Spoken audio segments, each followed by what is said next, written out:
Anthony Edwardson is the president and CEO of UIC is our major sponsor for today's event, and Mr. Kirill Mangish, senior counselor for the Federal Assembly Russian Federation. And I want to particularly thank our Russian colleagues again for being with us today. And Yuri will be with us all day helping with translation. Tero, the panel is to you. Thank you very much. Well, thank you very much, Mike, and a very good morning to everybody. Thank you for the opportunity to be here with you today. Why is Arctic important to Russia and the United States in terms of investments?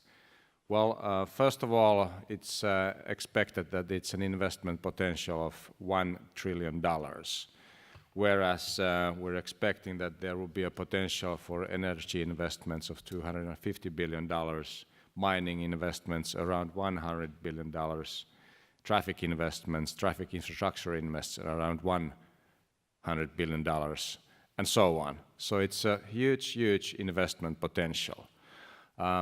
For Russia, it exists about 20% of the GDP of the country. For the United States, it has been the last frontier, but let us look the world from the other perspective. Let us say that it's actually the first frontier, and it's the access to the north and the access to the south. And yet again, Russia and USA are neighboring in the north.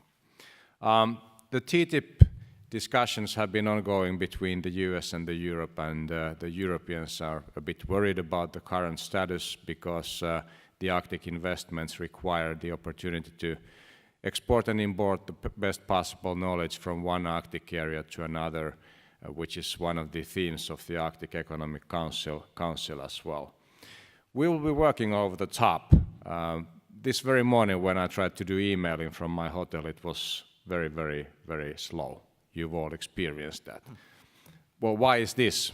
For instance, if you do that in Europe, the message which you're trying to send to Far East goes first to the United States, and then it goes to the Far East. There is no cable. So we'll be working on the Northern Sea Route cable, we'll be working on the Northwest Passage cable, and we'll also be working on the polar cables in the future. There is a great example of one of the huge investment potentials which links us all around to the Arctic. The ice is diminishing. We will hear about these effects quite soon from Anthony, and that's really a big issue, and it's an issue of adapting in the very near future. Future collaboration. Finland has traditionally been a sort of track-through provider country. So once we are now chairing the Arctic Council and the Arctic Economic Council, we just heard Senator Murkowski about the opportunities of international collaboration within the Arctic. So Finland can bring new ideas into that table as well. And our President Sauli Niinistö told us a couple of weeks ago in a conference in Arkhangelsk, Russia, that Finland will be ready to host an Arctic summit for the state leaders during the chairmanship period of our country for the Arctic Council. The future collaborations in terms of businesses is of increased importance. The trade relations, the opportunities for public-private partnerships, the opportunities for increasing the businesses for small and medium enterprises are of very, very high importance. And with this introduction, I would like to give my esteemed panelists an opportunity to provide their views and thoughts for a couple of minutes, and then we'll go on with the discussion. And we'll start with Anthony, and we would be very, very like to hear your thoughts about the Arctic, and tell us about what's really happening in the Arctic, and what's happening at the ice, and what does it mean to you, what does it mean to your nation and to your businesses. Please, Anthony. Yeah, good morning. Good morning, everyone. I'm Anthony Edwardson from Barrow, Alaska. Farthest north you can go in Alaska, and just to hear the opening comment that the Jan and Murkowski made, I think in 2008 in the ski resort that we had in Alyeska, there was a comment made that the Russians are coming, but the Russians were already here. And I think we've had a very good relationship with the Russians, not only with a bilateral agreement with AEWC on our whaling, and also with our search and rescue efforts. We've worked real closely with Russia on some of our search and rescue efforts. Now, as far as the ice receding rapidly, we had a very tough season this spring. And when it came to our whaling, it was very difficult to try and put the whale up on the ice because the ice is so thin now. And so what they did was they had to cut some of the heads off on the whales to get them on the ice. So it is really affecting, this ice rapidly receding. And it's making it harder and difficult for us to try and harvest the whale. And as far as we know in the Arctic, what we're seeing now is the heavy vessel traffic that we're encountering. And I just want to say this, that we're not prepared for, like Makowski just mentioned about infrastructure, how we have to prepare ourselves. And right now, our U.S. Coast Guard is 1,200 miles away. And then when anything ever happens on the, in the Arctic, they got 1,200 miles to go all the way around and try and do a search and rescue effort. So if anything ever happens in American waters, the U.S. is responsible. So we strongly believe that the U.S. should work very closely with Russia in trying to identify some Arctic ports. And I think we've already identified a few locations, and I know Port Clarence is one of them. And one area they're looking at is Kotzebue, and the other one we're looking at is Point Barrow. And I know the gentleman that mentioned about China preparing themselves with a port. Lisa is correct. We are way behind compared to the Russians. So I think it's very important that we work together. And when I say when we work together, if you put your hands like this, you'll see how the umiak is sewn, and that's how the seams look like when we have our umiak sewn. And that's what keeps the umiak boat afloat. And I think working collaboratively together with the Russians and the United States, we can make a big difference, especially in the Arctic. And I remember one of the city council meetings I attended in Seattle. There was a young lady that came up to the session that we were having. It was really a community, So when it came to that young lady speaking about the Arctic, she had no clue about the Arctic. But she said, when all the ice melts, you're all going to drown and die. And I went up to that lady and I said, ma'am, you have to come and look at how we live. And it's very important that we share, our knowledge with other nations. And I think when it comes to Arctic, we have our neighbors, the Russians, and when it comes to whaling, we work very closely together. And our late mayor, George Amawa, was very instrumental on putting a bilateral agreement with the Russians to help them on their whaling for the improvement of the harvest. And our chairman, Pride Brower, he's here, and he flew the chopper to deliver some whaling equipment that needed to be delivered from Nome to Russia. So we too have a very good relationship with Russia. And I just want to, I'm, in my heart, we have especially with the Chukotka whaling community, we're very supportive on their whaling because it really brings the subsistence way of life. And we're trying to keep that very active as we speak. Because right now, our younger generation is just, rapidly losing our language. But I think it's up to us, like Alice mentioned earlier, that it's, we as leaders need to show a very good example to those young children that are out there to show them what we're really trying to do And it's all about working closely together. Otherwise, I just want to thank you guys for this awesome Wilson Center. I'm just deeply honored to be here with you guys. And when it comes to Russia, Russia is our neighbor. And I think when it comes to search and rescue efforts, not only in Barrow, but also in Nome, when somebody's out there on a vessel, they do have a joint effort of working together and trying to save those lives that are in jeopardy. But as far as we know from Barrow, Alaska, we're very supportive on working with the Russians. Thank you. Well, thank you very much, Anthony. You mentioned about the changes in the nature, and we just had a tragic example in Greenland 2 days ago where there was a tsunami in Greenland, where we had casualties, and these things happened because Mother Nature is changing, especially in the Arctic.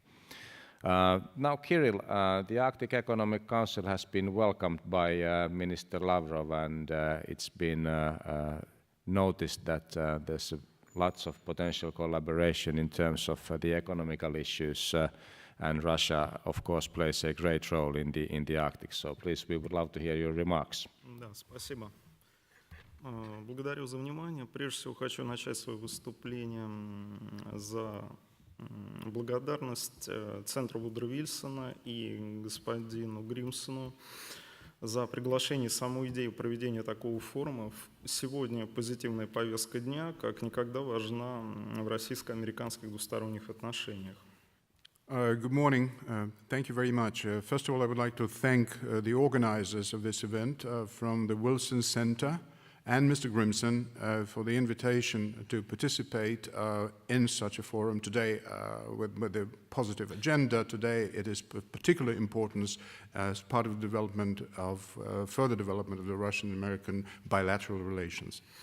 Очевидно, что развитие сотрудничества в Арктике невозможно без укрепления ее инвестиционного потенциала.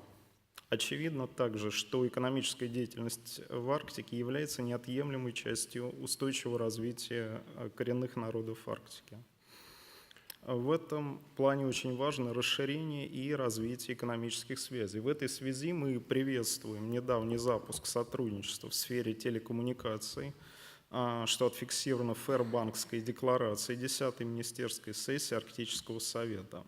И в этой связи мы предлагаем активизировать деятельность именно Арктического экономического совета, который является непосредственным исполнителем вот этого проекта.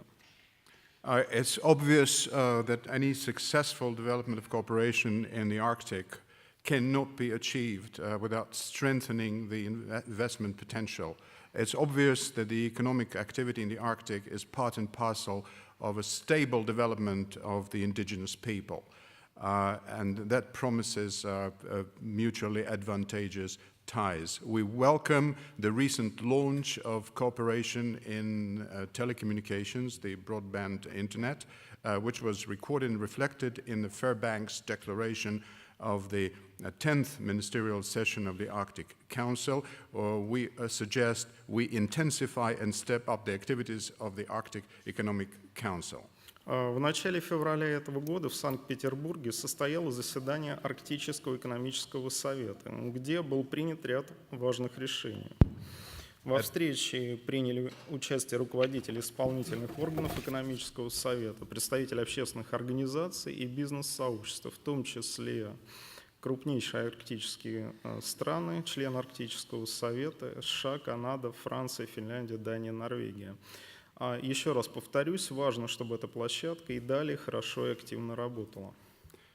At the beginning of February of this year, there was a meeting of the Arctic Economic Council in St. Petersburg where some important decisions were made. The meeting was attended by some executive structures of the Council, representatives of non-government agencies and the business community, the United States, Canada, Finland, Denmark, Norway. Let me stress one more time, it is important, and that forum, that square, should continue to function well and be very active. В этом контексте были определены следующие направления для инвестиций, желательные в Арктике. Это проекты по сохранению арктических природных ресурсов, разведка и разработка арктических углеводородных месторождений и минеральных ресурсов, судостроение и развитие арктической инфраструктуры, включая транспортный потенциал и добычу возобновляемых ресурсов. Это имеется в виду рыболовство и скотоводство. И последнее направление – это создание наукоемкого производства, развитие так называемого интеллектуального бизнеса и коммерциализация научных исследований Арктики и арктический туризм.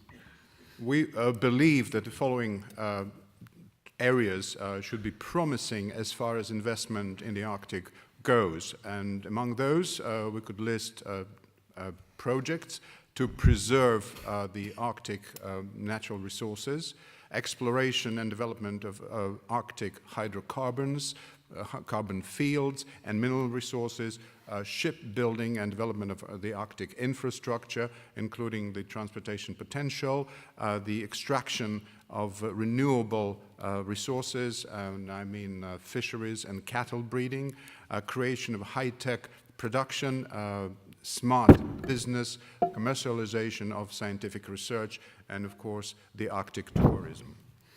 Безусловно, инвестиционный климат в двусторонних отношениях определяет будущее и текущее сотрудничество в Арктике. And of course, the current climate of our bilateral relationship is very much determined by the future of our relationships in the Arctic.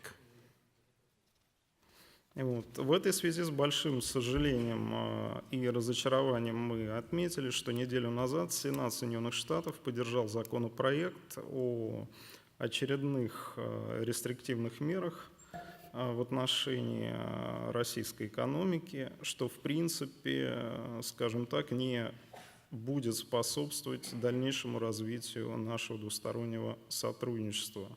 И, естественно, это в определенной степени и в большой степени является замедлением нашего сотрудничества дальнейшего в Арктике. It is with regret and a good deal of disappointment that we took note that just a week ago the Senate of the United States supported the bill, and that was basically another batch of sanctions targeting the Russian economy. We have to tell you that this is not going to contribute to a further development of of the relationship between Russia and the United States.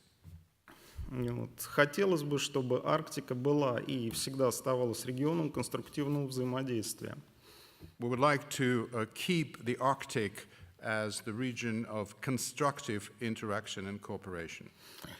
Хотел бы остановиться на тех инвестиционных проектах, которые мы сегодня ведем с Соединенными Штатами. В основном это все проекты по природоохранной тематике.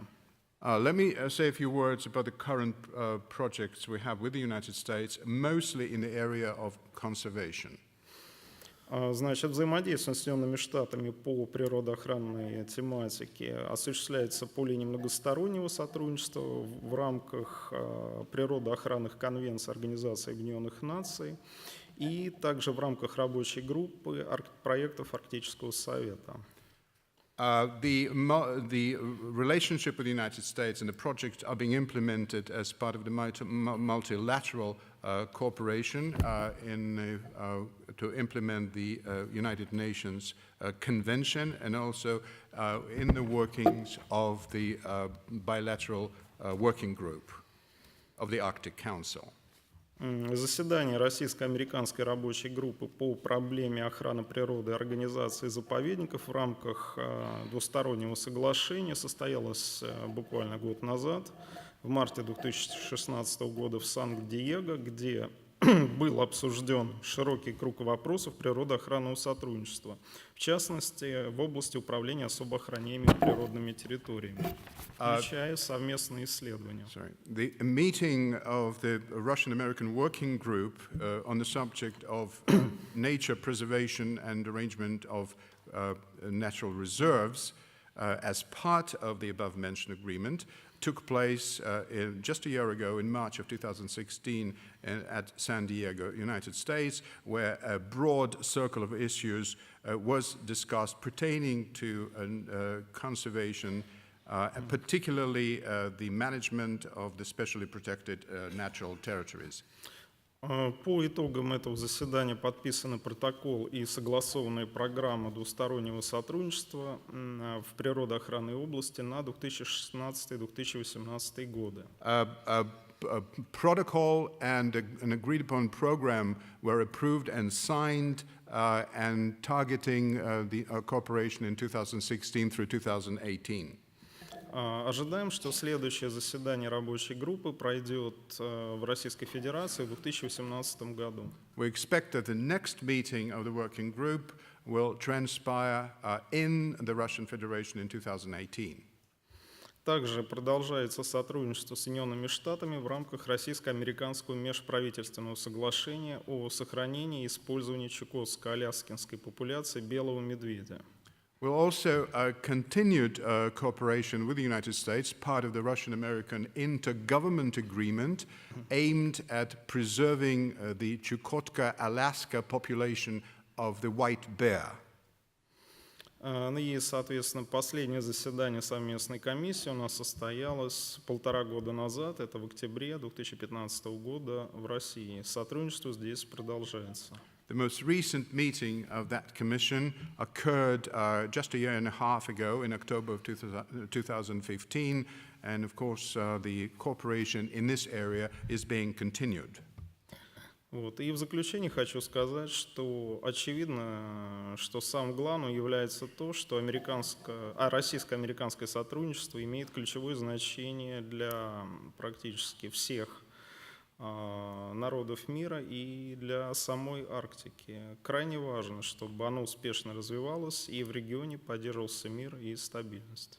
In conclusion, I would like to reiterate one more time that the Russian-American cooperation is of a great importance to all the peoples of the world and the Arctic peoples in particular, so we need to make sure that this cooperation continues to develop successfully. Благодарю за внимание. Thank you very much for your attention.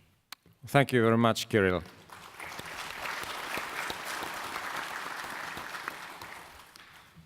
Tina, GCI is about connections. It's about local connections and it's about international connections and especially connections within the Arctic. So we'd love to hear your remarks, please. Thank you, Tara. Appreciate that. Before I get started, I have a couple of maps. I just want to check and see if those are available before I start my comments. And if not, I will just go ahead. Good morning, everybody. I'm Tina Pigeon. As Tara mentioned, the company I work for, GCI, is a telecommunications provider providing service throughout the state of Alaska. We've been doing that for about 40 years. And so when we talk about infrastructure in the Arctic, I bring the perspective and the discussion to the area of broadband infrastructure. And I think there's nothing that unites communities and people more, not necessarily just in the Arctic, but worldwide, and that is the growing demand, the need, the thirst for broadband, to be able to access connections, information, capabilities, where we want it, when we want it, and how we want it. And really for the Arctic, it is a tale of two Arctics. And in the spirit of, I think, the important emphasis on the themes of collaboration and optimism, I will tell you before getting to the end of the story that there is cause, I believe, for optimism. In terms of the two Arctics, really looking at the difference between road-served population centers, where you can have a very typical level of service and service experience, sometimes even better than you would find in a non-Arctic urban environment, For example, at GCI, we've invested in gigabit-level services in fiber-rich communities. And unlike the experience that you sometimes see in other population centers where those kinds of capabilities might only be available to pockets of the population, we really dedicate those services community-wide. So then in Alaska, nearly half of the population has access to gigabit-level services if they want it. But that said, it's a very different story in rural and remote communities where there's a difficult service environment, challenges in making the economic case, technological sustainability, and really keeping networks operational. All those challenges work against and make it difficult to provide that same level of service experience, but in a place where the need for connectivity is perhaps even more or most intense. And really that scenario plays out across the Arctic. There's really been some great work over the past several years, and most recently, both with the work of the Arctic Council in the Task Force on Telecommunications Infrastructure on the Arctic, where with the ministerial in Fairbanks, the report was adopted talking about these challenges and also highlighting the shared experiences across Arctic nations.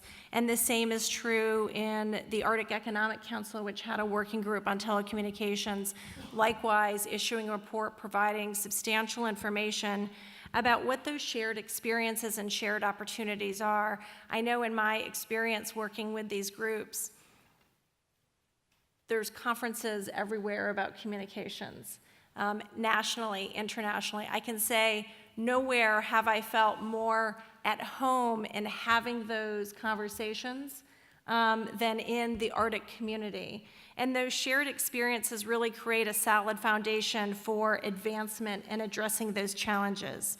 So I have three examples of what those, the shared experience is, and then how that takes us forward. First, shared operating challenges. Vast distances, communities where you have no roads of ingress or egress, low populations, unforgiving environments. Also a shared interest in maximizing the opportunity for connectivity. And the way we do that is by using all the technology tools in the toolkit. So in the Arctic environment, very rarely will the technology that works in the lab work in the same way when you're in a very challenging community, a very challenging place to provide services, different temperatures, surprise environmental activities, high winds, low temperature. And likewise, there's the increased need for redundancy because technology doesn't work the way it's expected in surprising environments. You have to have multiple ways of providing the service to ensure the reliability that the users who are so dependent on it actually have continued reliability of that service. And so we make our choices, whether it's microwave, whether it's satellite, whether it's fiber, all capable of delivering a broadband experience. How we make those choices depends on the unique circumstances of an individual location.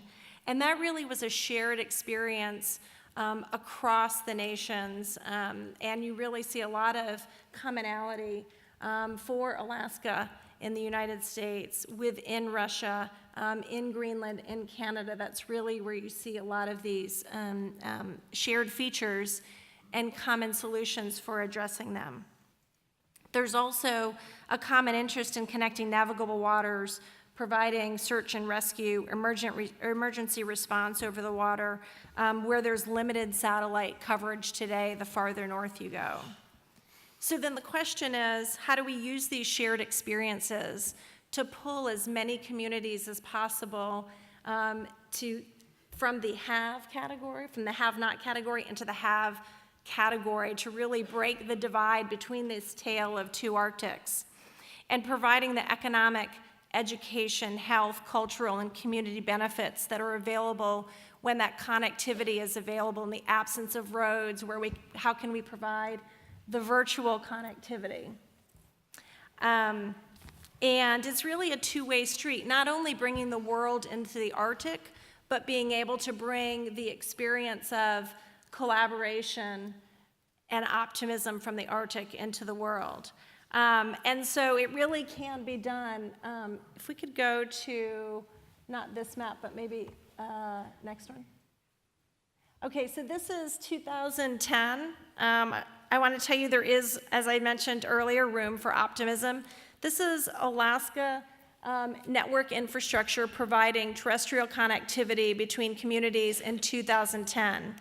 7 years later, given the types of ability having the full range of technology selections and programs that are available and investment in infrastructure, we have today in 2017, at the end of this year, that's what the connections will look like.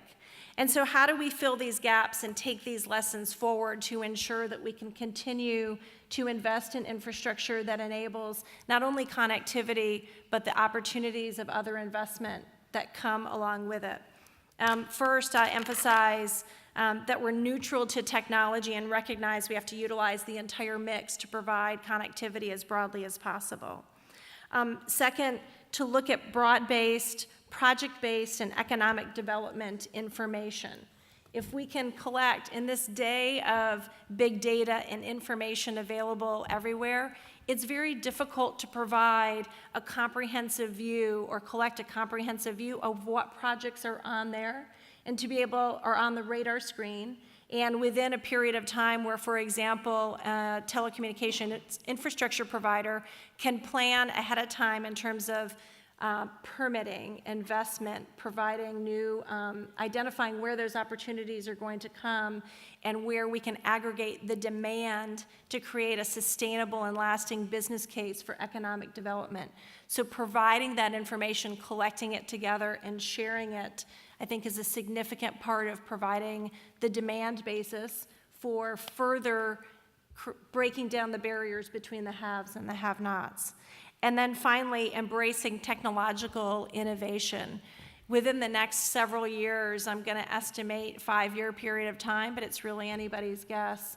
There's phenomenal new technology coming on board, for example, in the area of low Earth orbit satellite systems. And it really changes the economic assessment. Instead of trying to build a business case to serve a single community, it turns the business case on its head, where instead you have investors looking at how we can serve the global community and then providing that benefit to all the communities that today haven't had the benefits or the advantages of connectivity. So I really think within our shared experiences, we have lessons that we take forward to expand broadband infrastructure and enable the benefits for it. And then looking forward, we have additional tools through aggregating demand, technological neutrality, and taking advantage of technological innovations that are in the forefront to take that even further and fill remaining gaps that you see on the map of Alaska and those remaining gaps that exist across the Arctic, but with which we have a shared interest in filling. Thank you. Well, thank you very much, Tina. So there is no fun of having polar cables or Northwest Passage cables if the local cables or the networks don't work. So that gave us a great example out of that. Mark, you are an investor, you're an entrepreneur and a philanthropist, and you have a vast experience of investing and great success in business. So how are you going to make the Arctic as the next investment of territory? Well, thank you for having me, and thank you for organizing this one. I thought about my remarks this morning. I thought I might be having my Admiral James Stockdale moment, for those of you who remember the 1992 vice presidential debate when he said, "Who am I and why am I here?" I am not a long experienced Arctic investor, but have invested across the world, across a lot of industries. And I think that's the reason that you guys were hoping I would say a few words. We want you to the Arctic. Yeah, that's what I'm going to explain why we might be interested in that. And we actually dipped our toe into Arctic investing 2 years ago, we made a large investment in a company called Lindblad Expeditions, and I think Sven Lindblad is speaking on the next panel. It's a wonderful company that's been taking people on ships for 4 decades to the world's most extraordinary places, including Alaska and the Arctic. In fact, it hosted in 2008 the Arctic Expedition for Climate Change, which was a groundbreaking summit to take leaders around the world to the Arctic to see the impact of climate change. And to Alice's point, Sven has built the company with a deep belief that if you're going to take people to these places, you need to be respectful of the environments you go and to protect them. And in fact, we have a fund that we raise from the guests that we take where we reinvest the money in protecting the environments we go and educating people around the world of the importance of that. So it's a wonderful business, and it's been a real pleasure over the last couple of years working with Sven to help build it, and we're looking forward to a great future.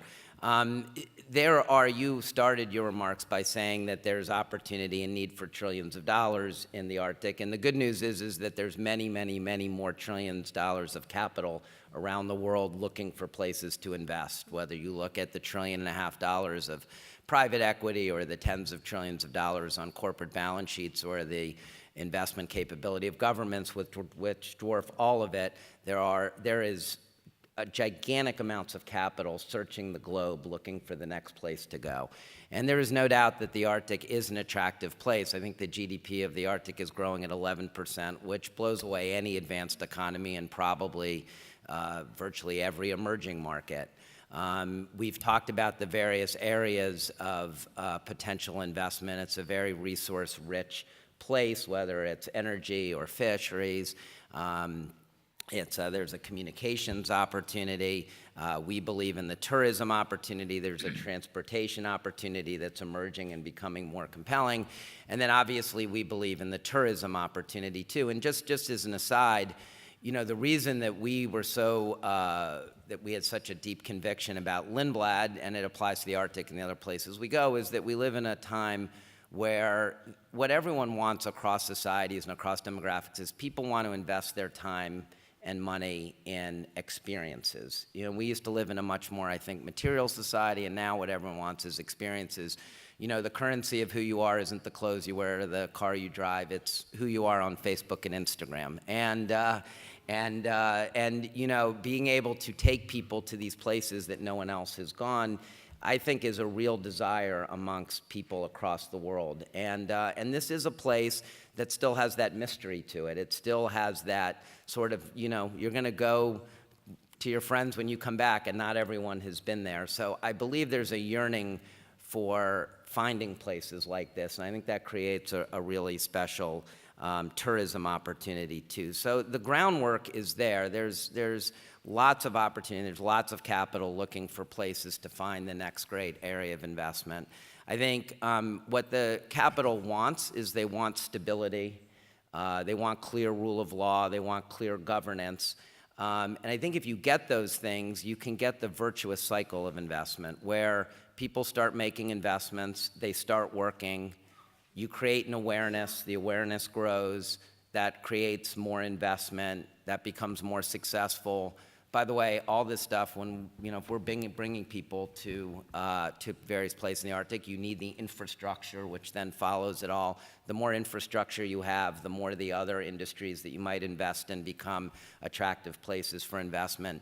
And you get on this virtuous cycle where you get investment, infrastructure, success, awareness, which leads to more investment, infrastructure, awareness, and success. And I think that's what's so exciting about the Arctic and so exciting about being here at this point in time, because perhaps we are at the beginning of this virtuous cycle of investment. And when we come back in 5 and 10 years, we'll look back at this really being the start of an incredibly successful and prosperous time for the Arctic.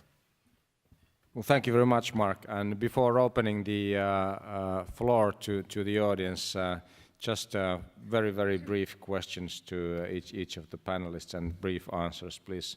Mark, your view about combining public and private money in terms of investments, especially in the Arctic context, please. Yeah, so I think it's natural in infrastructure to have public-private partnerships. I think where that's the most natural place, and we've talked about the need for infrastructure. It's obviously a very, very hot topic in the United States. I think there's a lot that's going to happen in the coming months and year in the United States, thinking about exactly those kind of public-private partnerships, and that's the primary place that I would look for those kind of relationships to lead to investment. Tina, how would you see the role of the small and medium enterprises in terms of the connectivity? It all contributes. I think for small and medium enterprises, connectivity can make the difference in terms of reaching new markets, making their own business cases. But I think I'll use the term the virtuous circle. At the same time, the presence of and capability of having small and medium businesses also creates the demand and a collective of anchor tenants that makes investment in infrastructure or upgrades to infrastructure possible. And if I might comment on your prior question too with public-private partnerships, I think one way to view it as the public funding or available support can be the key that unlocks private investment that otherwise wouldn't come to the table. So again, it just really creates that opportunity that in turn brings more business, more demand, and it becomes a self-sustaining investment structure. Anthony, if you would be the god, what would you dictate the DC decision makers to do in terms of Alaskan people? What was that again? If you would be the god, what would you dictate the DC decision makers to do in terms of the Alaskan people and businesses? If I was to be the what? The God. The Lord. I think, I could speak on behalf of our people. Yes. I would, I would recommend that you guys need to heavily focus on the Arctic.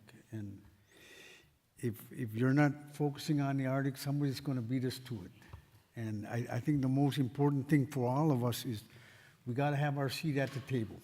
And if we don't have our seat at the table, someone else is going to beat us to it. So I think with collaboration and working together with other nations, it's very important. And ourselves, we have a good relationship with the Norwegians, and I think we're really focusing on a deep water port. And they have infrastructure that's very efficient and cost efficient. It's, the floating port would be an ideal thing to look at for the Arctic. And because I know the cost of infrastructure is so expensive, because the port alone is probably about $300 million. And if you look at the floating port, it's very efficient, cost efficient. And I think it would save about $300 million just to build a new port in the Arctic. And I think it's very important that we work closely with our neighbors. And then when I say the neighbors, it's the Russians and the Canadians. And I think we have a very good relationship with Russia and Canada. And I think the most important thing for all of us is to work closely with our delegates, not only our delegates, but also the Russian government. And I'm really looking forward on dealing with whatever issues that we may have. And I think working together would be one way of trying to minimize the issues we have in the Arctic. Well, thank you very much. The good news is that the 300 million is just a very small part of the trillions, which we just heard from Mark. So there we go, Mark. So that's going to be the port. Okay. It's a promise. So, we'll talk. Kirill, thank you very much for your remarks in terms of supporting the Arctic Economic Council. The sanctions, of course, is a great for the businesses.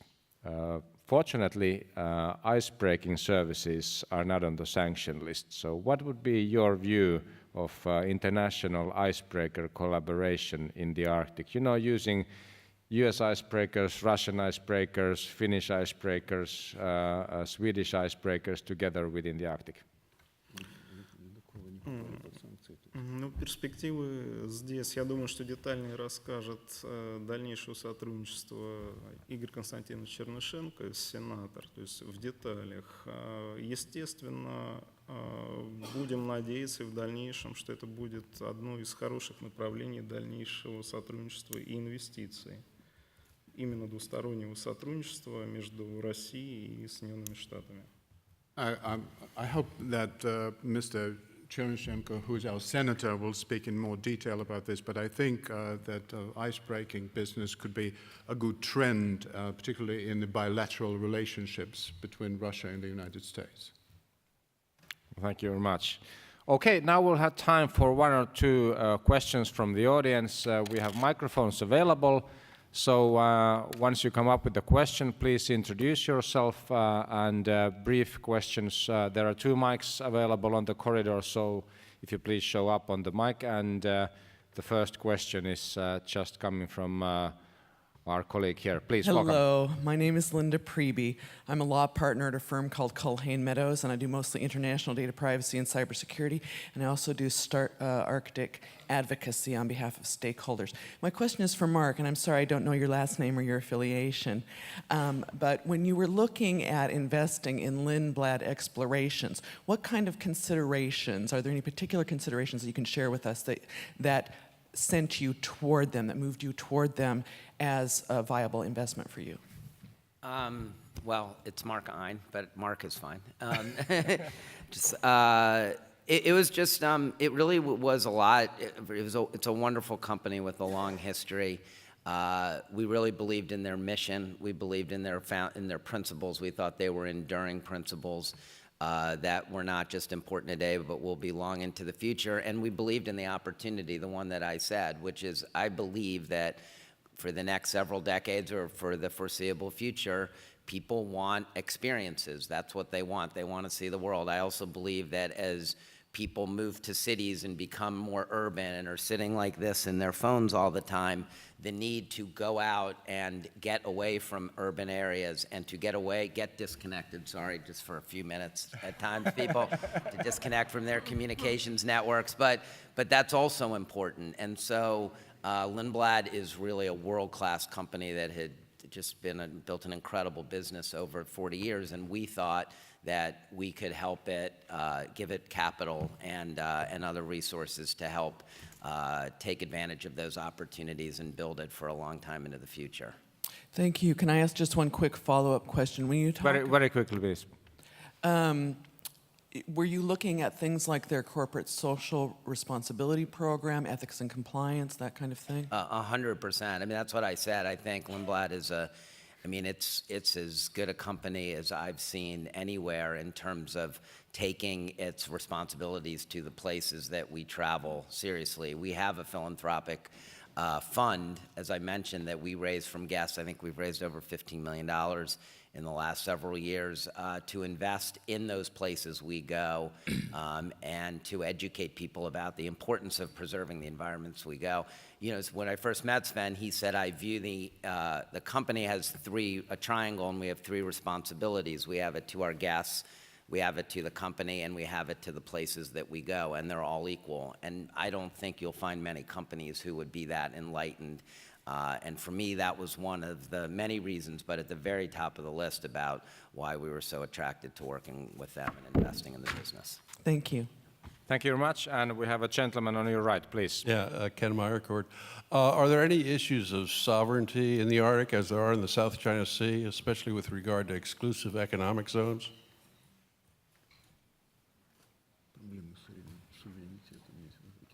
Any of the panelists would like to comment on that? Kittle, perhaps? Что касается особых экономических зон в Арктике, ну, есть у нас Зона так называемого опережающего развития, инвестиционные зоны, где имеются ряд инвестиционных проектов по развитию инфраструктуры. As far as exclusive economic zones are concerned, we do have a so-called advanced development zone, and that's the point of investment and introducing some investment projects. Ну, например, это Дальний Восток. One of those zones is located in the far east of Russia. Что касается непосредственно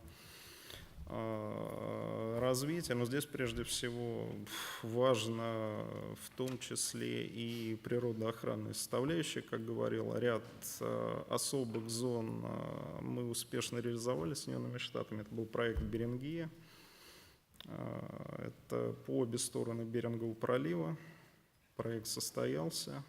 It is important for those areas to be closely related to conservation efforts, and we've implemented a number of projects in conjunction with the United States, and that's on both sides of the Bering Sea. Вот.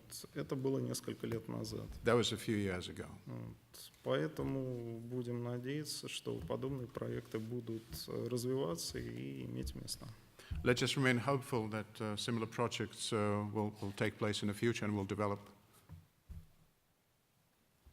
Okay, well, thank you very much. It's time for the concluding remarks. We've noticed that despite of the tensions in the world, there's a great potential for collaboration. There's a great spirit for collaboration. There's a lot of investment potential, and there is a lot of investment availability. We heard from Mark. We got the promise from an Arctic port, so that's going to be signed quite soon. We've solved the international ice-breaking issues, so I think it's time for applause for our great panel. Thank you.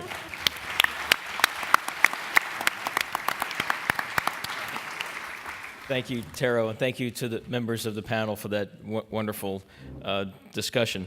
As this panel exits and the next panel comes up, I want to simply note that I've been asked several times if there will be proceedings from this event. There will be proceedings. This program is being streamed, recorded, but also we have with us our friends from the North Star Group, led by Veronica Slager and her staff that are taking notes and outlining for us as in real time proceedings that will be available as soon as our work is done in the next few weeks. I want to thank the North Star Group for leading that effort for us. This panel, as they transition, is on Arctic shipping, commerce, and tourism. And what's going to happen here is I will be introducing people as they will move through the panel setup so that we can execute these panels in a probably more robust manner. So we'll go through. To my right, being seated, is Lawson Brigham. Lawson will be the moderator for this panel. He is distinguished fellow and faculty member at the University of Alaska Fairbanks. To his left is Gylfi Sigfusson, president and CEO of IMSKIP.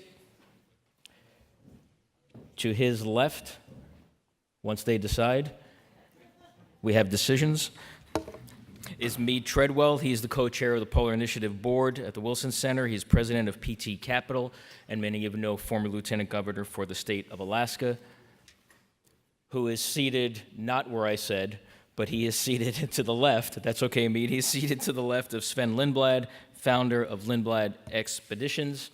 And to his left is Senator Chernchenko from the Murmansk Oblast, from the Russian Federation. I want to thank you all for your discussions here this afternoon and for joining us.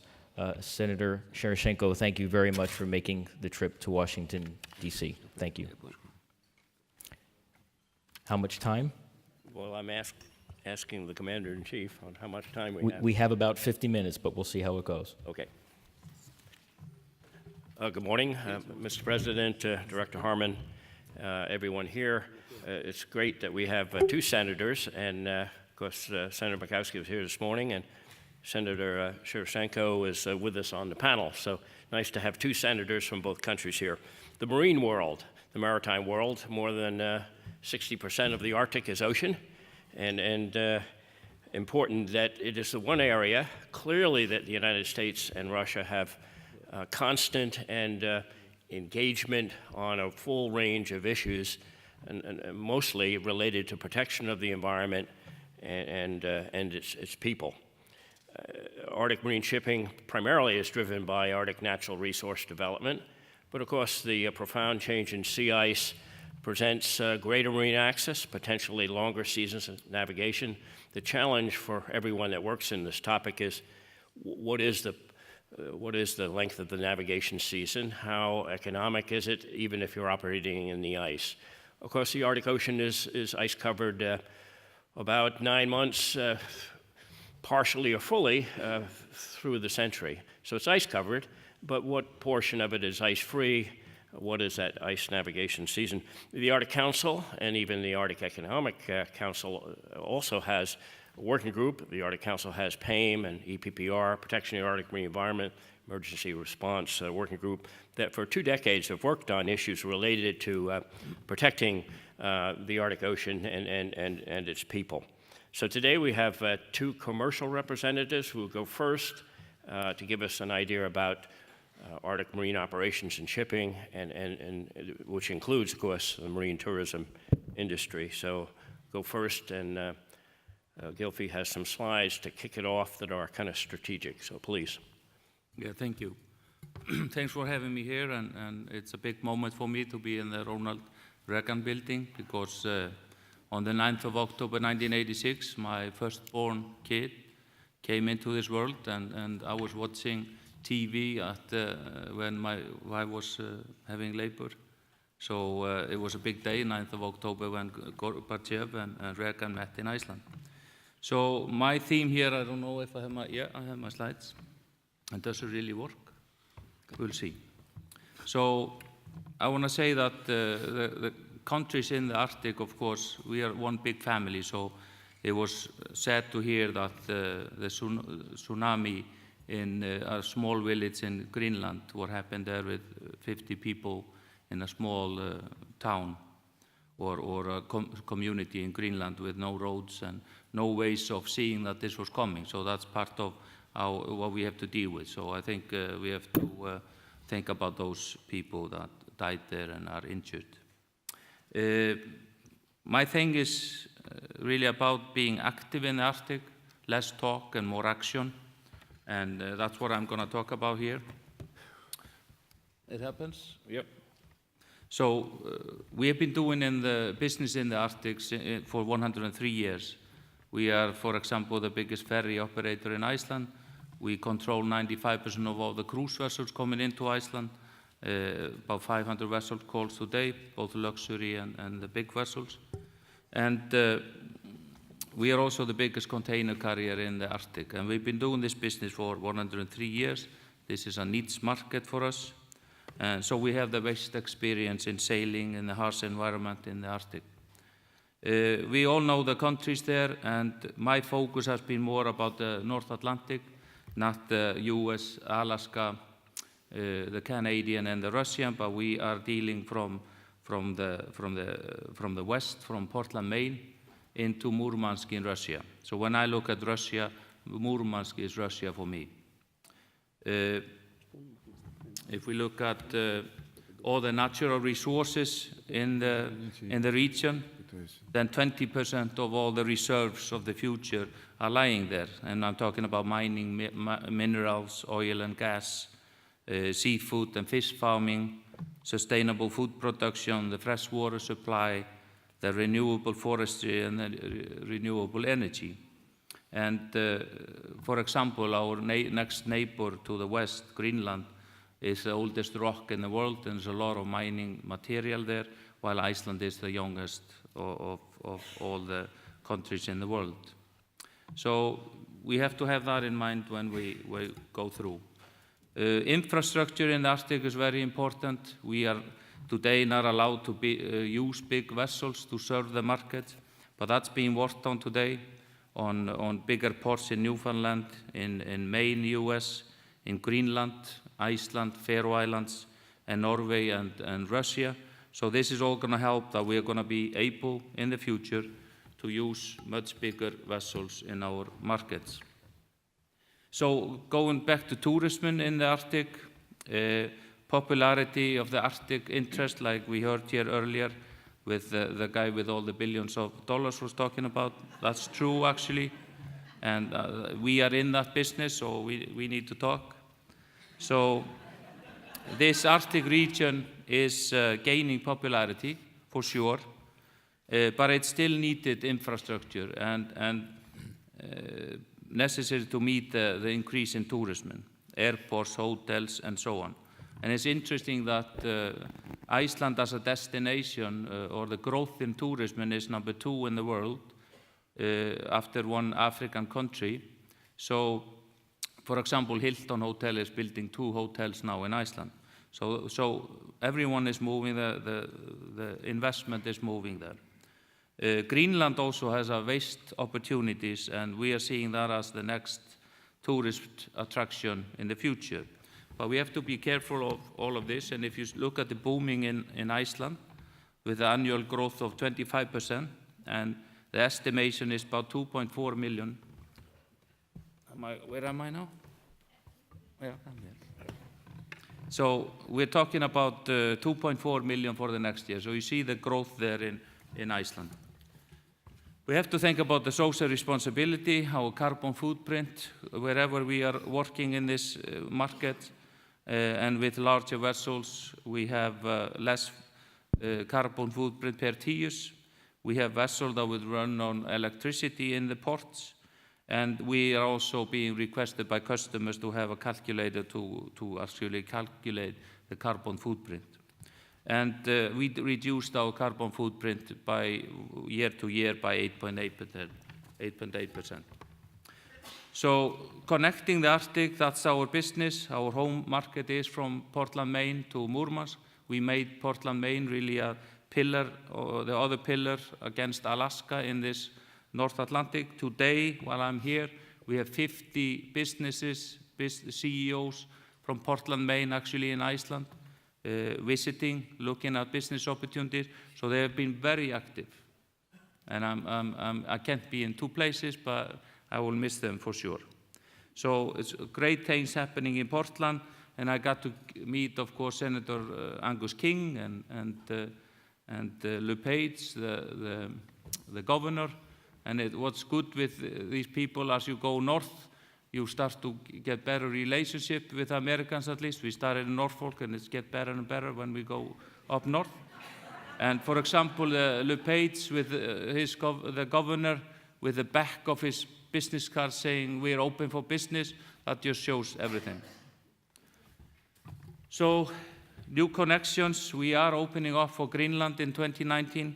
We are gonna open up for them. They are just isolated there, doing business in Denmark, thinking about the isolation from the rest of the world. So what will happen in 2019 is that they will connect with our system, and we are building with them 3 new ice-class vessels signed by Delta Marine in Finland, built in China, and they will be delivered in 2019, and it's about $100 million investment that we are doing.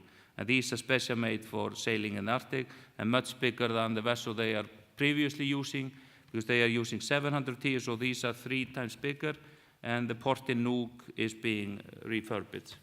And of course, we have to look at the Polar Code and go through. I'm not going to go in details into what Polar Code is, but this vessel is all built in the specs of the Polar Code. A little bit about Portland, Maine, what I said about LePage and Angus King and all the good people in Portland, and it gets better as we go north there. It's being the other pillar, and this was the first time that someone came into Portland, Maine with a service in 35 years, so we really made a difference. We have been increasing our business by 20% per year, and we're aiming for a weekly service into Portland. Looking at Russia, which is the eastern point of our service, we are looking at Murmansk as a hub in the future. When I talk about Russia, I talk about Murmansk, and I don't talk about St. Pete or Moscow. So we want to build our position there more in Murmansk. We have an office there. We have an office in Kirkenes. We have an office in Hammerfest and Tromsø. So this is Russia for us, everything that goes up in Murmansk, and we will keep on growing there. Regarding the Arctic sailing routes, of course we're looking at these routes. They will come in the picture in coming, I would say, 10 years. It will start with bulk and LNG transportation, and then it will maybe move into containers. But things are happening also against it. The oil price is going down. The Silk Road opened up. We just moved our first container from China to Rotterdam. And the Suez is getting bigger, and the Panama Channel is getting bigger. So of course there will be other ways of doing this, competing with the sailing route. But I believe this will be a facto in 5 to 10 years. And you see that these 2-3 routes are the possible routes we're looking at. But going forward, because I've been using all the slides that the others didn't use today, and I'm from the PowerPoint generation, so is to finalize the restructuring of the ports in the Arctic. It's bringing investors and potential businesses, partners together in the region. It's evaluating environmental and security issues and mapping of the opportunities. Thanks for having me. Thank you. Yes, thank you for that strategic overview that covered a lot of different aspects beyond your company. Who knew that Portland was an Arctic port? But of course, it's connected to the Arctic. Murmansk is ice-free as well, but is in the Arctic and the largest port in the Arctic. Sven, give us an overview of marine tourism in the Arctic. Sure. It's always hard to speak to an audience like this because everybody's coming here for different reasons, and to make it relevant for everyone is a bit of a challenge. I'm curious, first, how many of you have been to the Arctic outside of a city? Okay. How many have not, by the way? We should correct that at some point in the not-too-distant future. So for the benefit of those of you who have not, I'm just going to show you something very briefly about what's out there.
Okay, so now if you haven't been there, you should definitely go. Hopefully that got you excited about that opportunity. So the Arctic is a really extraordinary, wild and beautiful place. Most of you know that. It's a vast area. It is changing rapidly. You all know that as well. And tourism is going to play a part in one form or another to the sort of economy of some parts of the Arctic. I've been stunned in the last years to see what Iceland has done, but they had a secret. I'm not sure if you're aware of it, but because I got affected by their secret weapon, if you will, and that was their president, who grabbed me at one point while we were in the Antarctic. We had a trip that organized for Al Gore and a community of people he wanted to bring down to the Antarctic to focus on issues related to climate change, and President Grimson at one point took me aside, and he didn't scold me, but he said, why aren't you spending more time in Iceland? And I said, well, We will, Mr. President, we will, and we've accelerated our activities there quite considerably since that first meeting. And Iceland is a magnificent country to explore.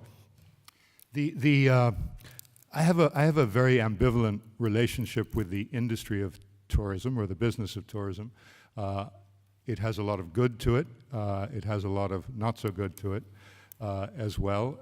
And any of you who are connected with it that probably are aware of that. It is going to grow considerably in the Arctic.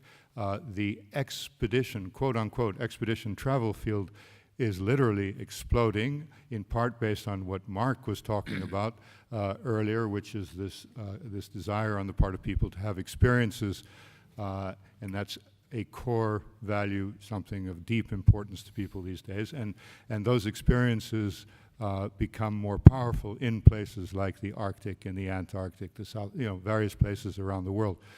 But the Arctic and the Antarctic in particular, they are promoting the idea amongst many people connected with passenger ships that building them and taking them to these places and providing expeditions is a great idea.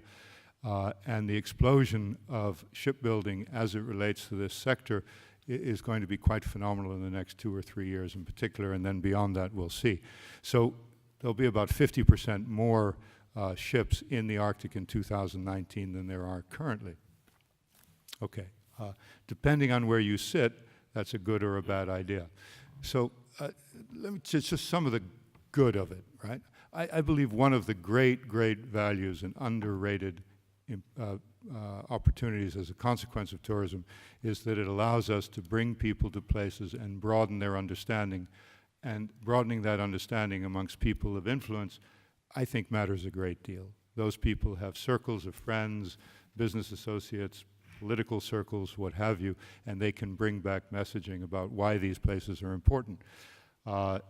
So totally aside from business, I think that's a key element of value. If you provide people with an extraordinary experience, they are going to be affected, and that effect manifests itself in so many different ways. We need to develop ever wider constituencies who have respect for the importance of natural systems. For some peculiar reason, our political dialogue, generally speaking, often views progress in environmental areas as being a sort of against economic development, or at the price of economic development, when in fact it's probably just the opposite. And certainly if these systems wind up failing at some point, which they will without greater care. I mean, the oceans are being decimated at an extraordinary rate. It's obviously getting warmer. That's causing tremendous effects. The effects of all of this in relationship to human economic activity will be beyond anything that people can imagine. It'll make 2008 and 2009 look like child's play, and at some point, hopefully, our systems will kind of understand that and view the necessity of taking care of natural systems as an essential idea, not just as something that is in conflict with business. But in any case, so more and more tourists are going to come to the Arctic. Now, the downside of that is travel in the Arctic is hard. The conditions can be really horrendous. More and more places are opening up that are not well charted. There is going to be a real issue as it relates to personnel, like mariners. I mean, we have captains in the Arctic and the Antarctic. They've been up there well over 100 times. They know the place. Yes, we have technology. Yes, we have better weather predicting systems, et cetera, but you still need skilled navigators if you are going to operate in these areas safely. Explosions in any industry require, or quick growth in any industry just means you need more personnel, and the odds are that there are going to be gaps in the training and in the ability, and so we all need to be cognizant of that. We are going to have the likelihood of more accidents. And that's going to put that's going to create challenges for search and rescue. It is also going to wind up, one of the things I fear considerably is it's going to promote greater levels of regulation which are geared to the lowest common denominator. That's always as far as I'm concerned, a big issue, but because it will limit our opportunity to provide people with extraordinary experiences. So this isn't all just a pot of gold at the end of the rainbow. So there are some things we obviously need to be cognizant of. I don't have the answers about how to do that, how to create an environment where the growth will be, there'll be a parallel effort to create competence and ability, respect, training, all those kinds of things, along with the growth. I don't know what the answer to that is, but I think that certainly would be a worthy discussion at some point in some forum. And there certainly are enough of these forums. There's probably more forums related to the Arctic this year than the entire 20th century. I mean, think about it. There's a lot of conversations going on, which is great because it's bringing these issues to the forefront, and people who might otherwise not really talk to each other or might even be adversarial, they're coming together and finding common ground. And so President Grimson and Alice, I mean, we owe you a great debt of thanks for having created the opportunity that we all have to listen and learn from one another. I don't want to spend any more time because we need time for questions. Yeah, thank you. Thanks for the succinct and wonderful movie and your words. If we have trained mariners, those trained mariners and experienced mariners still have to have charts. Only 9% of the Arctic Ocean is charted to modern international standards. And for the United States, only 4.7% of the place, the U.S. Maritime Arctic, is charted to international standards. So we have a long way to go. Senator? Yes, thank you. Уважаемые коллеги, прежде всего я бы как представитель российского парламента, член российского парламента, хотел бы поблагодарить руководство Центра Вильсона и господина Гримсона за возможность принять участие и выступить перед столь представительной аудиторией ученых, экспертов, политиков по проблемам российско-американских и многосторонних отношений в Арктике. Dear colleagues, as a member of the Russian Parliament, first of all, allow me to thank the Wilson Center and Mr. Grimson for setting up this important event with such an impressive audience of politicians, scientists, experts from different countries, and to reflect the significance of developing bilateral and multilateral relationships in the Arctic. Позвольте мне также передать приветствие участникам форума от очень известного полярника, я думаю, многие его знают, моего коллеги, депутата Государственной Думы Артура Челенгарова, дважды Героя России, который хотел быть сегодня на форуме, но по ряду обстоятельств не смог приехать. Let me convey best wishes from a person whom hopefully a lot of you know or heard about, Artur Chelengarov, who's an honorary polar researcher in Russia, hero of Russia twice, also a member of the Russian Duma, my colleague. He's sending you best wishes. Я бы хотел особо подчеркнуть важность нашей сегодняшней встречи, ибо в условиях сложной международной обстановки заметного ухудшения российско-американских отношений на всех фронтах взаимодействия, возможность обсудить сегодня проблемы сотрудничества в Арктике и вот позитивные выступления 3 женщин-спикеров, которые открывали сегодняшний форум, играет очень важную роль. Let me tell you at the very beginning that given the complexities of the current international situation and particularly the worsening of the relationships between the United States and Russia, it is very significant to be able to have such an important forum to discuss these issues. At the very beginning, we had presentations, speeches from 3 ladies and who sounded very positive about this event, and that's very important. Я думаю, многие участники форума знают о том, что 2 месяца назад, в марте, в Архангельске состоялся высокий форум, близкий по названию «Арктика. Территория диалога». Some of you, perhaps a lot of you know that just 2 months ago, back in March of 2017, there was an event at Arkhangelsk, and the title of that event is very close to what we're having today. It was called The Arctic, the Territory of the Dialogue. В нем приняли участие президент России Владимир Путин, президент Финляндии Саули Ниинистö, президент Исландии Гудни Йоханссон, господин Гримсон и многие еще участники, которых я вижу в зале. A lot of politicians from different countries participated in that forum, and that included President of Finland, Sauli Niinistö, President of Iceland, Gudni Johannesson. There was, of course, President Putin and Mr. Grimson, and I see a lot of faces in this room. Я добавлю, был еще чрезвычайный посол Соединенных Штатов Америки в России, господин Тефт, и представители более 30 государств, и представительная делегация Китайской Народной Республики. Let me add here the ambassador of the United States in Russia, representatives from more than 30 countries, and also some representatives from China. Выступая на этом форуме, наш президент Владимир Путин подчеркнул, что в современных условиях значение Арктики многократно возрастает. Она становится местом самого пристального внимания страны народов и как регион, от самочувствия которого во многом зависит климат планеты, и, конечно, как территория с колоссальными экономическими возможностями, с огромным экономическим потенциалом.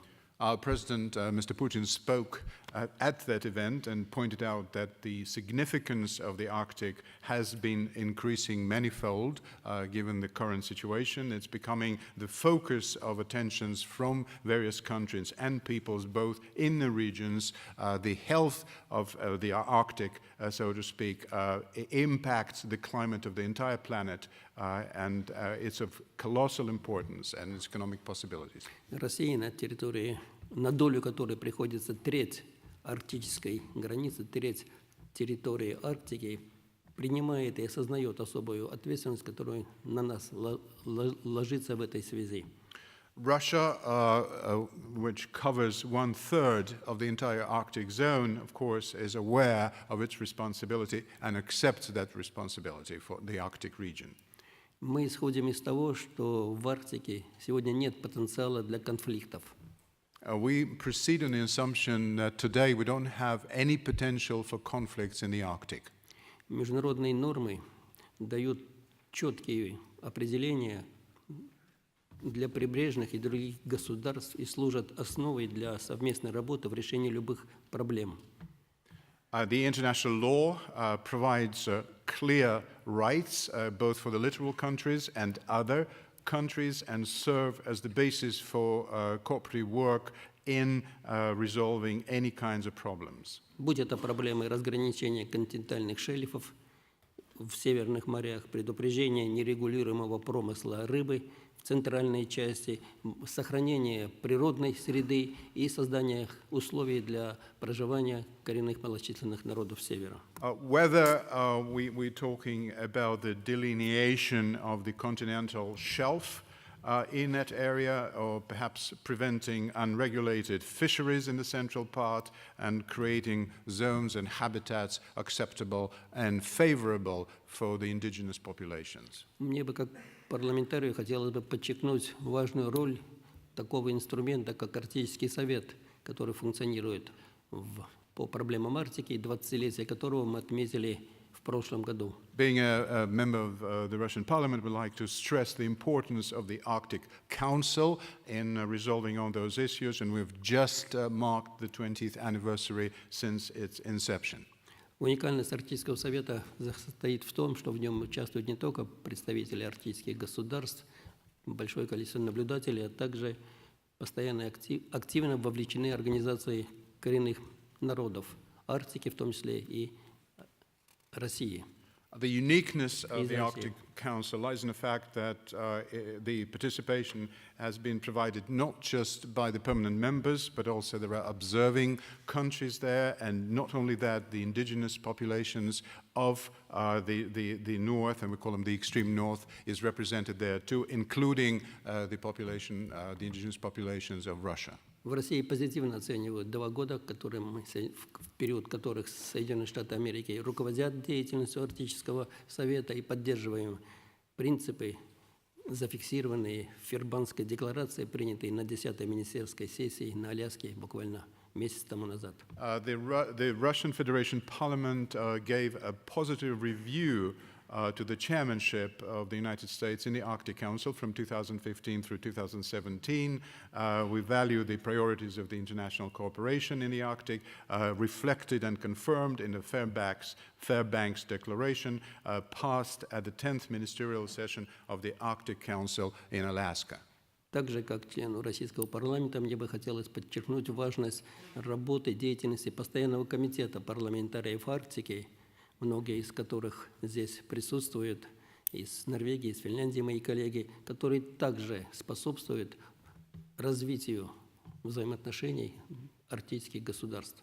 As a member of the Russian Parliament, I would like to stress the importance of the Standing Committee composed of members of Parliament for the Arctic region, and we interact within the framework of that organization, and I see my colleagues here both from Norway and Finland. Но возвращаясь к российско-американским отношениям, я с грустью фиксирую, что за последние годы, к сожалению, из-за антироссийских настроений на Капитолии российско-американский парламентский диалог сошел практически на нет. Back to the Russian-American relation, United States relationship, it is with great regret that I have to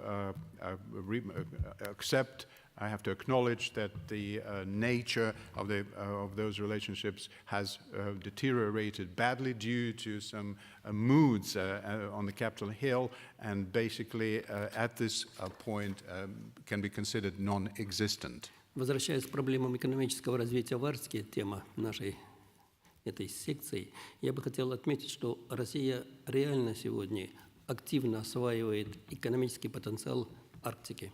Now back to the main theme of this event, the economic development of the Arctic. I would like to point out that Russia has been very active in increasing and enhancing the economic potential. Мы сегодня фиксируем более 140 проектов экономических с суммарным объемом инвестиций в десятки миллиардов долларов США. При этом большая часть их – это частные инвестиции. We've recorded around 140 current projects in that region that add up to billions of United States dollars, and the lion's share of that investment is private investment. Я просто назову несколько из них, наиболее интересных. Let me just quickly enumerate some of those projects of most interest. Уже второй год активно работает проект Ямал-СПГ, в рамках которого добывается большое количество нефти и газа в Обской губе и транспортируется во многие страны. The project called Yamal-SPG has been running for 2 years in Obskaya Guba, and due to the project, we've been extracting a great quantity of oil and liquefied gas in that area to the amount of 150 billion rubles. На Кольском полуострове, я представляю Мурманск в парламенте Российской Федерации, много вспоминали Мурманск. На Кольском полуострове 2 крупных проекта экономических реализуются. Это создание Мурманского транспортного узла. ХАБ – это железная дорога стоимостью около 140 миллиардов рублей.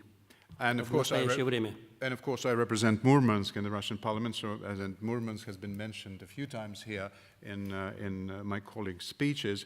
Let me tell you that we're currently implementing one of the major projects is the Murmansk transportational node for the transfer of coal, liquefied gas and oil to the total amount of 140 billion rubles. Здесь же, в Кольском заливе, утвержден проект строительства на 4 искусственных островах центра по сооружению морских буровых установок.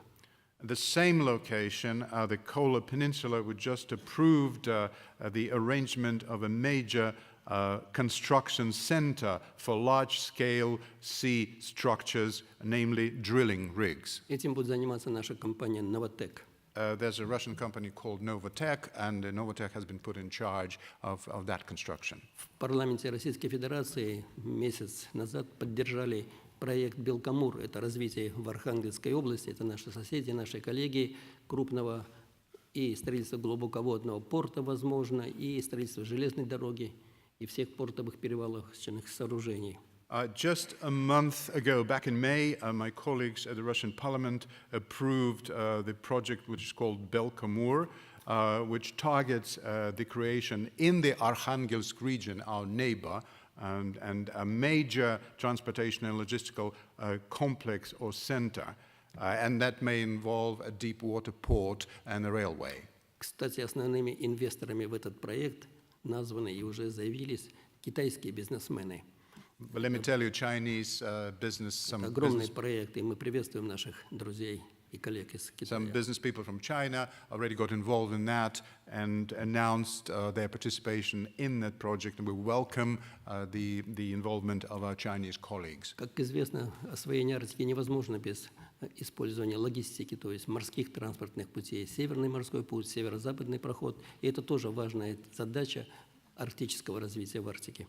And of course, developing the Arctic is not going to be possible without developing northern routes, and that of course covers Northwest Passage, and that's where we're focused on.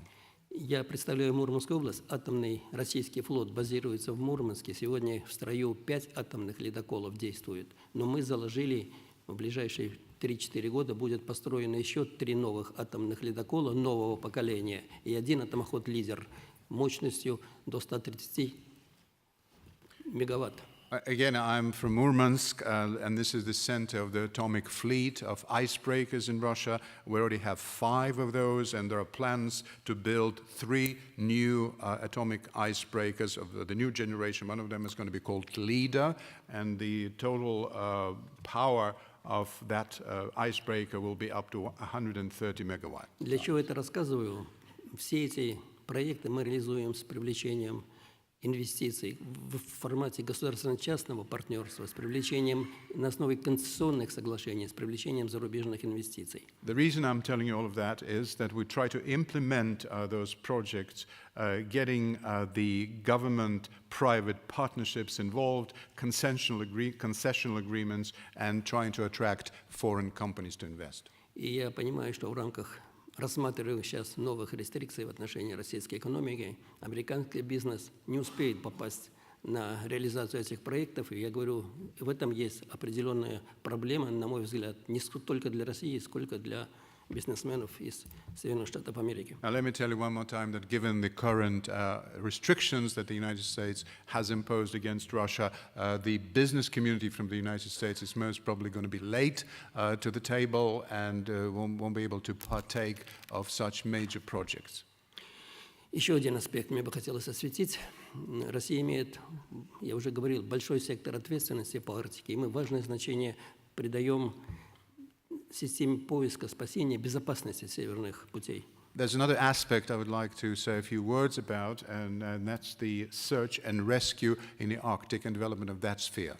Для сведения, на всем побережье Российской Арктики сегодня монтируется, в Мурманске уже открыт 10 центров спасения в случае чрезвычайных ситуаций в северных морях. Just for your information, we're planning on mounting or installing 10 Arctic rescue centers. One of those already been opened at Murmansk, just to be able to assist in case there's some kind of disaster or an accident. К сожалению, я вынужден также констатировать, что в последние 4 года заморожено ежегодно проводимые совещания руководителей генеральных штабов вооруженных сил арктических государств, которые обсуждали вопросы безопасности в Арктике. И также мы долгие годы времени не можем выйти навстречу с береговой охраной штатов по обеспечению безопасности в районе Берингового пролива. At the same time, regretfully, the regular meetings of the general staffs of the armed forces of the Arctic states have been frozen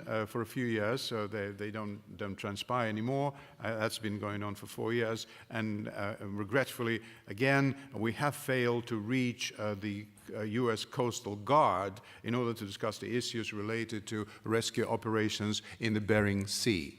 Я бы хотел сказать, что Северный флот, он тоже базируется в Мурманской области. В последние годы активно занимается не только обороноспособностью нашей страны, но и проблемой экологической очистки наследия Арктики, которое осталось от советского времени. Let me tell you that the Northern Navy is also based at Murmansk, and it's not only involved in strengthening the defense of my country, but also in the ecological efforts, the legacy left behind by the Soviet Union. И еще один краткую проблему я освещу, это туризм и Арктика. And there's another issue I would like to speak briefly about, and that's tourism in the Arctic. Мои коллеги уже говорили об этом, что это важная составляющая сотрудничества в Арктике. My colleagues already mentioned, and that's an important component of what's going on in the Arctic. В России сейчас тоже вкладываются в туристское направление в Арктике большие ресурсы и большие задачи. Russia, too, has been investing in the development of tourism big time. Наверное, вы знаете, что уже около 30 лет совершаются туристские маршруты на Северный полюс на наших атомных ледоколах. И за это совершено более 100 рейсов, и побывало несколько тысяч туристов, в основном из зарубежных стран. Россиян там пока, к сожалению, немного туристов было. I don't know if you're aware of this, but for 20-some years, there's been regular trips taken by foreign tourists, mostly foreign tourists, unfortunately Russian tourists do not frequent those trips, by icebreakers to the North Pole. В эти дни сегодня атомный ледокол 50 лет Победы, на борту 125 туристов из Азии и Европы, в основном китайцев, прямо сразу скажу, сегодня находятся на пути на Северный полюс, вот в эти дни. As we speak, 125 tourists from Asia, mostly Chinese tourists, are on board of the icebreaker called 50 Years of Victory, and that ship is cruising from Murmansk towards the North Pole. И в настоящее время в России разрабатываются новые идеи. В частности, могу сказать нашим коллегам, что два порта важных для развития арктического туризма, Мурманск и Архангельск, с решением правительства российского с этого года открыты для безвизового 72-часового посещения иностранных граждан. Let me tell you one more fact. In order to develop tourism, we have made a decision that's been approved by the Russian government that two major northern ports of Russia, and that's Murmansk and Arkhangelsk, can be visited by foreign tourists visa-free for 72 hours.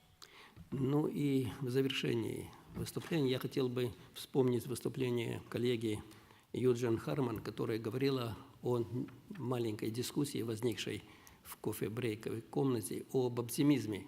At the conclusion of my presentation, we'd like to go back to what Ms. Harman said when she was addressing you, and she mentioned some optimism we discussed back in the coffee room a few hours ago. Я согласен с ней, что в политике нельзя не быть оптимистом. I absolutely agree with her that you can't help being an optimist if you're involved with politics. И я благодарен позитивным выступлениям, оптимистическим выступлениям моей коллеги госпожи Лизы Мурковской, госпожи Элис Рогов и Джейн Харман. Я тоже оптимист. Но пока современная ситуация в Соединенных Штатах Америки очень мало дает поводов для этого оптимизма. And I would like to thank the three lady presenters, Ms. Murkowski, Rogov, and Carmen, for making their presentations and sounding very optimistic here. But unfortunately, I have to state at this point that there's very little grounds for remaining being optimistic given the current international situation. Thank you for your attention.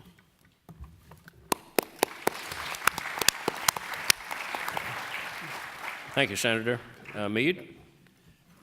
Thank you, Lawson. And for those of you who don't know our moderator, much of what we're talking about in Arctic shipping, I think, rests on your shoulders, Lawson. We're both veterans of the U.S. Arctic Research Commission, and Lawson, you were one of the co-chairs of the Arctic Marine Shipping Assessment. And the cooperation that we have in the Arctic today on shipping came out of that blueprint where every single word was negotiated by 8 Arctic nations to bring about safe shipping. So the search and rescue agreement, the oil spill agreement, the mandatory polar code, the follow-up, and Lawson, I just want to make sure that you're recognized here today for that work, and thank you very much. As a co-chair of the Polar Initiative at Wilson, I want to also thank President Grimson and the Arctic Circle for coming to join us with this.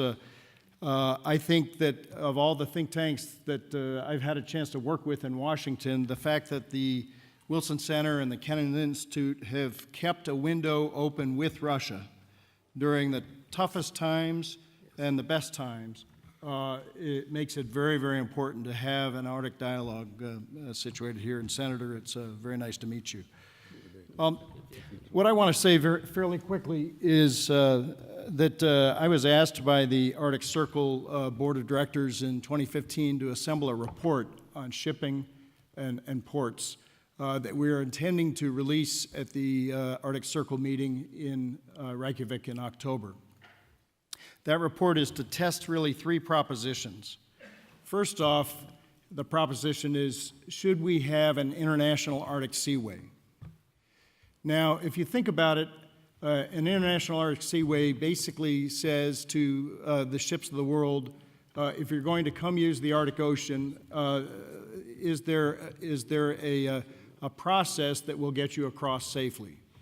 Are there the icebreakers available? Are there the ice monitoring available? Are there the ports of refuge available? Is there the salvage tug capability available? All of these things were laid out in the Arctic Marine Shipping Assessment, and we've done a very good job as a world in presenting the rules. We have to do a better job in bringing resources to the Arctic to make sure that Arctic shipping is safe. And I thought it was very good to hear today, in response to Taro's question, the interest of the Russians in cooperating. I will tell you that I think everybody who's an observer of Arctic shipping felt that the report that was recently done by the Far East and Baikal Development Bank on the Northern Sea Route options was very, very interesting, because the Russian report essentially said, you know, to bring container shipping to the Arctic, we may need a shuttle service between maybe Kamchatka and Murmansk, Archangelsk. I can tell you there's some other ports that would be interested as well, in Alaska as well as in Europe. But the concept of how do we work together to develop this market? And think about it this way, 18,000 ships use the Suez Canal every year. The Russian report looked at about 20 city pairs for which the Arctic route would be more economic.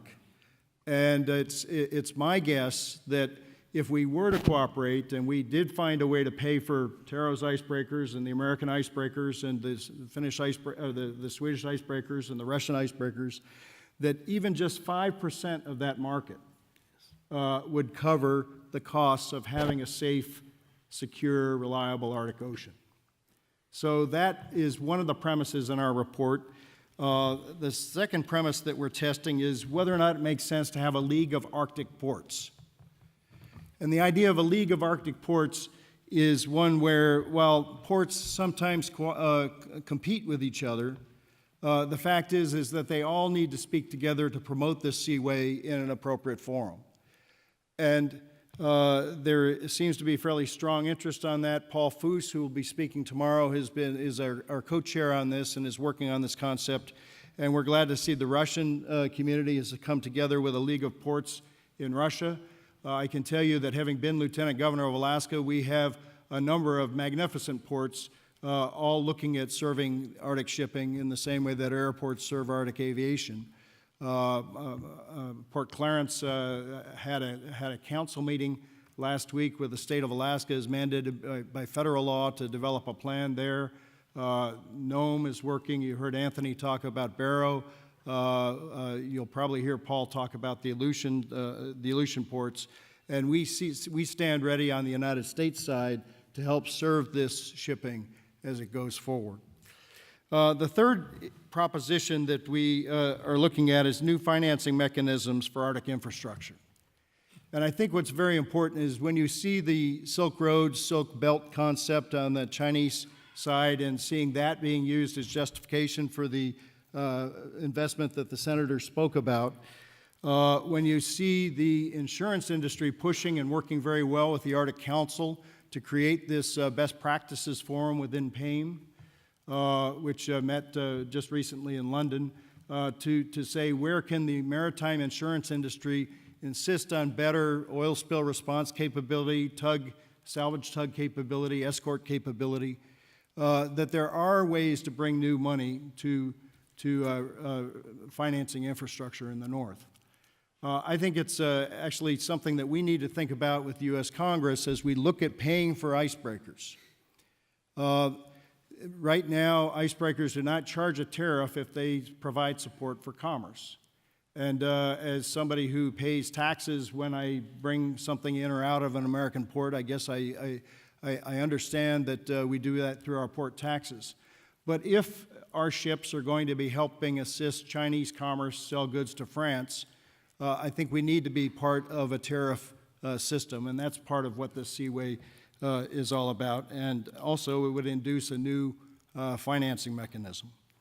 So the work of the report, Mr. President, has gone forward to this point. We've developed a website which will be linked to the Arctic Circle website. The draft working papers can be found at Arctic Circle Seaway report.wordpress.com, but we'll have more direct links both, I hope, on the Wilson Center site and the Arctic Circle site. And we want to invite all people who are interested in this to submit comments on what is up there now in the working papers and ultimately on the outline that's also up there for the final report. The working papers include draft legislation similar to the legislation that created the St. Lawrence Seaway on the U.S. side that works with Canada on an international seaway in the Great Lakes. Ultimately, the report on Arctic ports and on financing is also there for your comments. And the intent is to bring you a good blueprint for nations to talk about in the future as we look at this come together. Let me close by saying that there's a couple of anniversaries we're celebrating right now. Senator, this is the 150th anniversary of what's known as the Treaty of Cession, which we celebrated at the State Department on March 30th. The handover of Alaska to the United States on October 18th will be in Sitka, and I would invite you to come. And the Russian border had been closed. Of that 150-year history where you had occupied that territory and it became a territory under the American flag, we've had that border closed too much of that history. We had ecotourism of the kind that Mr. Lindblad does, and that kind of has gone away. We had a lot more commerce in the trade of groceries of the kind that Gylfi is talking about between Portland and Greenland, and that has gone away. And I think one thing that the United States and Russia should work on, regardless of how relations are going at the broad level, is to try to make sure that we've got good border relations continuously. Yes. We have a program which I remember going to Fight to Save It at the beginning of the Bush administration called the Russian-America Pacific Partnership, which will meet in Yakutsk in July. That's a good program, but it's nowhere near as strong as the Barents cooperation, which happens on the western side of Russia with the Scandinavian side, and we need to see better and stronger cooperation there. I'm agree. Yes. The thing that has happened best in the last 30 years is aviation. If I take off from Detroit to fly to Seoul, most of my track is over the Arctic and is over Russian Arctic. Russia earns, I understand, about $500 million a year from overflight fees, mostly from Americans going back and forth to Asia. But the point I'd like to say is this, is that we have driven aviation down to the operational level where there is a good working system. Telecommunications, which I remember we opened up between AT&T and Russia on the eastern side, where they also had the gateway between Philadelphia and Moscow on the western side. Telecommunications has gotten to be much more regular. We really have to make shipping and cooperation in this part of the world much, much more effective, and I believe we can do that. Thank you. Thank you, Meade. Great. We have time for... Excuse me, one remark. Sure. Я бы хотел сегодня сказать еще об одной интересной дате. В этом году, в ближайшее время, мы будем отмечать столетие со времени перелета на самолете Чкалова из России в Америку, и, по-моему, это тоже был полет через Аляску. Ну и мы готовимся к празднованию, отметить 210-летие дипломатических отношений между Россией и Соединенными Штатами. Это тоже повод или это возможность сблизить наши позиции и отношения. There's another date that I would like to mention very quickly. We're going to be celebrating the 100th anniversary since the flight, the no-landing flight of pilot Chkalov from Russia over to the United States, over the Atlantic, and that most probably went over Alaska. And also the 210th anniversary since the establishment of diplomatic relations with the United States. That's another opportunity to try to improve what's going on now. Yeah. And we've got good scientists continuing to look for Russian polar aviators in Alaska because one of those airplanes didn't make it. But there is a lot that we can do and have done in this proximity. Thank you for those comments. Great. We have time for just 2 questions. And to the audience, please. Identify yourself and rather than a comment, ask a question of any of the panelists. Thank you. Okay. Well, my name is Jessica Sherian. I'm from the Canadian International Council and the Bill Graham Center at University of Toronto. Thank you all for this really interesting panel. It's been fantastic. And we heard some interesting ideas from the Russian side. And I'm wondering if anyone could speak to, in the North American Arctic, how might tourism play kind of an anchor tenant role in spurring public interest in infrastructure development? Because I feel like we have a little bit of a chicken and the egg situation. And, you know, I'm wondering, will it take a major accident, since search and rescue requires infrastructure, to be successful, or does someone have maybe a more positive aspect on this? So. Anyone? Jessica, I'd just like to say, after we opened the border in 1988, I formed a company with a group of Alaskans and Russians who wholesaled ecotourism of the kind that Mr. Lindblad does today. What we found is that if we got problems between our countries, there wasn't really a good place to call where there was good communication to make that happen. So in pushing for more cooperation, you know, maybe one regular annual meeting, looking at my friends from the State Department, which is at the binational level and the bi-regional level, I think you can develop more business across the Bering Strait. There's magnificent opportunities on both sides of the Bering Strait for tourism that the world should see. So maybe actually the private sector will help spur public interest in investment in infrastructure. I mean, essentially. Thank you. Last question? Yes, thank you. First, thank you for a remarkable sessions here. My questions are to Mr. Sigfusson and Senator Chernyshenko. So to Mr. Sigfusson, the linking of the ports from Portland, Reykjavik, Nuuk, Tromsø, Murmansk, how are you moving forward with that one? And secondly, are you linking in with sort of micro economy? You mentioned 50 people from Portland are over in Reykjavik right now. How might that, is that part of your development process? And may I say, my name is Anita Parlow. I was the advisor to the Harvard-MIT Arctic Fisheries Project, which President Grimson invited, and more recently, the team lead for the Wilson Center Polar Code program, and just came back a couple of months ago from a Fulbright in Iceland. And my second question to Senator Chernyshenko is, how do you talk about the dismal nature of things at the moment, although on the margins, positive things are moving forward, and how do you see at more micro levels commerce and trade possibilities and potentials? Thank you. If I may start, sometimes we think we are like AT&T, we are connecting people. So by working with an airline like Icelandair, working with the government in Portland, we are able to create new opportunities for people, and we see that that's how we grow in the future. We call needs ports. We don't go to Norfolk where you have 40 carriers.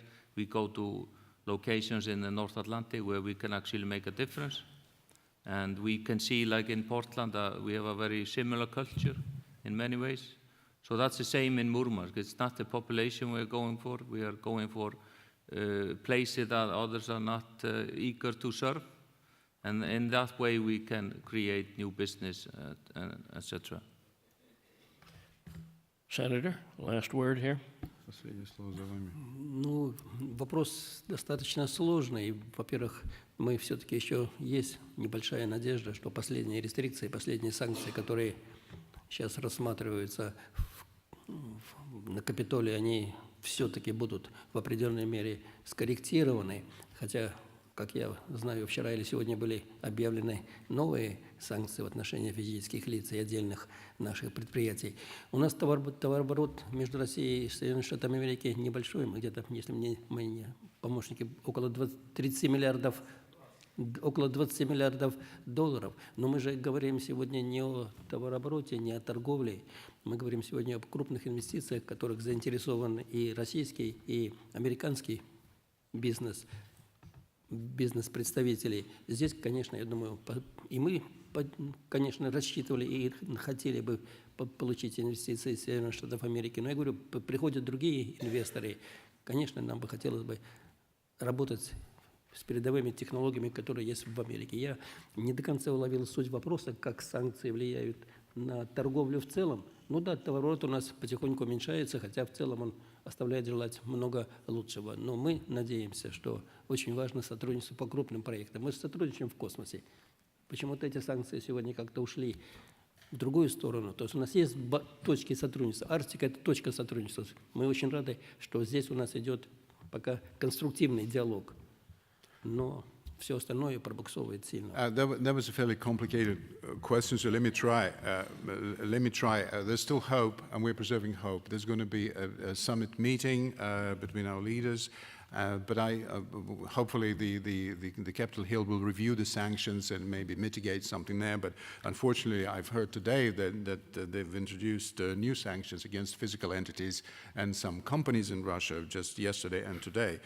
But basically, how it's going to impact the trade, the volume of trade between our two countries is not that big. My colleagues will prompt me, just merely $20 billion worth of trade. And of course, we're interested in foreign investment. I didn't quite understand the question about, you mentioned small companies and micro economies, but we mostly aim for large companies developing major projects. We're interested in attracting investment. In the meantime, other investors from different countries step in there. Of course, we're interested in your advanced technologies. Again, the commerce has not been that affected. We've been successful in other spheres. Look at the space. We've been, sanctions or not, we've been able to continue developing our cooperation in that area. So why not spread it over and spill it over to other parts of the economies? Thank you, everyone. We're going to close the session. May I, please? It's pertinent to this panel. May I quickly? I'll turn to my chairman here. Very quickly. Mr. Chernyshenko and Mr. Tedwell, you probably know that in 2006, Vladimir Putin held a conference on building a tunnel under the Bering Strait. He called it a war avoidance policy to actually build U.S.-Russia physical connections. Now, clearly, there's no response from the U.S. now, but Governor Hickel was a supporter of this idea. And my boss, Lyndon LaRouche from Executive Intelligence Review, spoke at that conference. I wonder if you could comment on the importance of such a project. Well, I'll quote Governor Hickel, who said, it may not happen in my lifetime, but we should keep talking about it. I think the idea that we and Russia work together where we are proximate to help the lives of people is very important. And you know, you can talk about small Malinki projects or big projects. Right now, as the Yamal project begins shipping 16.5 million tons through the Bering Strait, I'm worried about people who are out sealing from Kotzebue, for example, and what we do to protect the lives of the small boats as the big boats are going through. And I think a very good first step in Russian and American cooperation of the Bering Strait would be this vessel traffic system, so that all boats are aware of where the other boats are, so that we maintain life safety.